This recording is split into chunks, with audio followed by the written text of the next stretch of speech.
કાનુ સ્કૂલે જવા માટે એકદમ તૈયાર હતો. તે નાસ્તો જ કરતો હતો.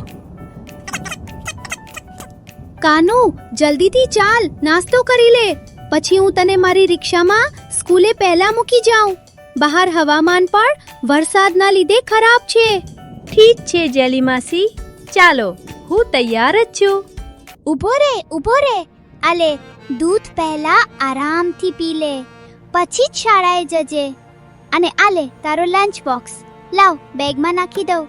આમ કાનુએ જલ્દીથી દૂધ પી લીધું અને ચકલીબેને તેનું લંચ બોક્સ બેગમાં નાખી દીધું.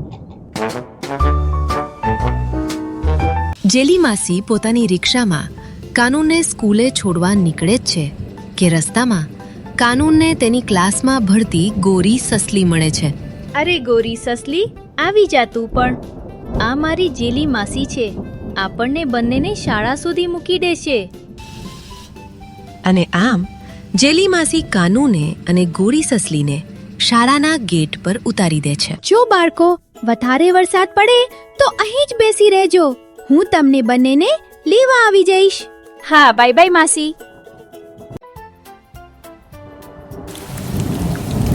ગોરી સસલી, જો કાલ રાતથી આપણા જંગલમાં કેટલો બધો વરસાદ પડી રહ્યો છે.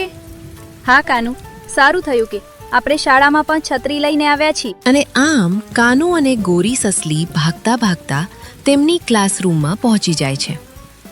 ક્લાસરૂમમાં બધા બાળકો બેસીને બારીની બહાર પડતા વરસાદને જ જોઈ રહ્યા હતા અને મસ્તી કરી રહ્યા હતા. કાનુ પણ પોતાની બેન્ચ પર બેસી જાય છે. હાય કાનુ, બહાર જો, આજે કેટલો બધો વરસાદ પડી રહ્યો છે. નહીં, મજા આવે છે. અરે, આને મજા ના કહેવાય, આને તો ડર કહેવાય. મને તો બહુ જ ડર લાગે છે જ્યારે વીજળીનો અવાજ આવે છે. આ કાનુ તો એકદમ કાચું લીંબુ છે. આમાં ડરવાની શું વાત છે? વીજળી તો આકાશમાં બહુ જ દૂર પડે છે. અને ત્યારે જ બહાર વીજળીનો કડાકો થયો. સૌથી પહેલા વાંદરો જ ડરીને બેન્ચની નીચે સંતાઈ જાય છે. તેને જોઈને બધા બાળકો હસવા લાગે છે. મને તો કાચું લીંબુ કહેતો હતો. કાચું લીંબુ તો તું નીકળ્યો, વાંદરા. આ વાંદરો તો એક નંબરનો દફોડ છે. અરે, આમાં હસવાની શું વાત? હું તો તમને સુરક્ષિત રહેવા માટે જગ્યા બતાવતો હતો. અને ત્યારે જ ક્લાસરૂમમાં ટીચર આવી જાય છે. ચાલો બાળકો, આ તમારો પહેલો પીરિયડ ગુજરાતીનો છે. તો ચાલો બધા જલ્દી પોતાની ગુજરાતી નોટબુક કાઢો. અને આમ ટીચરના કહેવા પ્રમાણે બધા બાળકો પોતાની ગુજરાતી નોટબુક કાઢે છે. એવામાં જ બહાર ફરીથી વીજળીના કડાકાનો અવાજ આવે છે. ધીમે ધીમે વરસાદ પણ વધુ જોરથી વરસવા લાગે છે અને બારીમાંથી વરસાદનું પાણી પણ અંદર આવવાનું શરૂ થઈ જાય છે. એવામાં જ અચાનક આખી સ્કૂલની લાઇટ પણ જતી રહે છે. એ બાળકો, ચૂપ થાઓ, નહીં તો બધાને ફૂટપટ્ટી વડે મારીશ. અને આમ ટીચરના ડરના કારણે બધા બાળકો ચૂપ થઈને બેસી જાય છે. આખા ક્લાસરૂમમાં અંધારા સાથે એકદમ શાંતિ છવાઈ જાય છે. ત્યારે જ પટાવાળા ક્લાસરૂમમાં આવે છે. સાંભળો બાળકો, ખરાબ વાતાવરણના કારણે આજે શાળામાં જાહેર રજા કરી દેવામાં આવી છે. એટલે હવે બધા બાળકો પોતાના ઘેર જઈ શકે છે.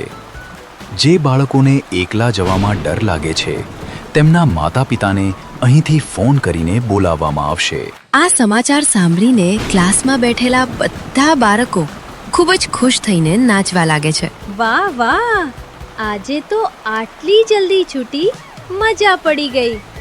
હવે ઘેર જઈને આખો દિવસ ટીવી જ જોઈશ. કાનુ, આજે આપણે બધા સાથે જ ઘેર જઈશું. હા, સાચું કહ્યું ગોરી સસલી. ચાલો બાળકો, પોતપોતાનું દફતર પહેરી લો અને આરામથી ઘેર જવા માટે નીકળો. પણ જો કોઈ પણ બાળકને ડર લાગે તો મને કહેજો. હું તેના મમ્મી કે પપ્પાને ફોન કરીને બોલાવી લઈશ. આટલું સાંભળીને બધા બાળકો ક્લાસરૂમની બહાર નીકળવા લાગે છે. ચાલો મિત્રો, બધા આરામથી એકબીજાની પાછળ પાછળ આવતા જજો અને પોતાની છત્રી અને બેગનું ખાસ ધ્યાન રાખજો. અને આમ બધા મિત્રો એકબીજાની સાથે ભારે વરસાદમાં ધીમે ધીમે ઘર તરફ જવા નીકળી પડ્યા. ત્યારે રસ્તામાં એક જગ્યાએ થોડુંક વરસાદનું પાણી ભરાઈ ગયું હતું. બધા મિત્રો ધ્યાનથી જોજો. આગળ થોડું પાણી ભરાયેલું છે, એટલે આપણે આપણી શક્તિથી જમ્પ મારીને તેને કૂદીને પાર કરવું પડશે. જેમ કહો કાનુ. અને આમ કાનુ જમ્પ કરીને તે પાણી પાર કરવા જાય છે. ત્યારે જ પાછળથી બાજો પોતાની સુપર કારમાં તેની માસી સાથે ત્યાંથી નીકળે છે. મીનુ માસી એટલી જોરથી જાણી જોઈને ગાડી ચલાવે છે કે કાનુ તેના અવાજથી જ ડરીને સીધો પાણીમાં પડી જાય છે. અરે રે કાનુ, ઊભો થા. તને વાગ્યું તો નથી ને? અરે ઓ બાજો, તારી માસીને કહેજે કે ધીમે ગાડી ચલાવે. તેના લીધે કાનુ પડી ગયો. અરે ઓ કાનૂની વાલી, એમાં મારી માસીની કોઈ ભૂલ નથી. મારી માસી સુપર કાર ચલાવે છે, સાયકલ નહીં. ચાલો માસી, તમે ફાસ્ટ જવા દો. અને આમ મીનુ માસી ફાસ્ટ સુપર કાર ચલાવીને બાજોને લઈને જતી રહે છે. આમ બધા બાળકો ધીમે ધીમે કરીને પોતાના ઘર તરફ ફરીથી નીકળી પડે છે. ચાલતા ચાલતા અચાનક સામે એક રિક્ષા આવે છે, જે જેલી માસીની જ હતી. જેલી માસી બહાર ઉતરે છે અને કહે છે, બાળકો, આટલા વરસાદમાં તમે એકલા કેમ નીકળી પડ્યા? ચાલો જલ્દીથી મારી રિક્ષામાં બધા બેસી જાઓ. હું બધાને તેમના ઘરે મૂકી દઈશ. જેલી માસીની રિક્ષામાં ફરવા માટે બધા બાળકો ખૂબ જ ખુશ થઈ જાય છે અને જલ્દીથી રિક્ષાની ઉપર ચડી જાય છે. આમ જેલી માસી બધા બાળકોને તેમના ઘરે મૂકી દે છે અને એને કાનુ પણ પોતાના ઘરે આવી જાય છે. હાય દોસ્તો, હું છું તમારી દયાળુ ચકલી. અમારી છેલ્લી ક્વિઝ ગેમના વિજેતાઓ છે શ્રેયાંશ ચૌહાણ, વાણી, મંત્ર ચૌધરી. અભિનંદન દોસ્તો. જો તમે પણ ઈચ્છો છો કે આવનારી વિડીયોમાં તમારું નામ લઉં તો હમણાં ચેનલને સબસ્ક્રાઇબ કરો અને આજના સવાલનો સાચો જવાબ કોમેન્ટ કરો. પહેલા 3 વિજેતાઓના નામ હું ચોક્કસ લઈશ. કાનુને કોણે પાડી દીધો? જલ્દી કોમેન્ટ કરો. હું તમારા કોમેન્ટની રાહ જોઈ રહી છું.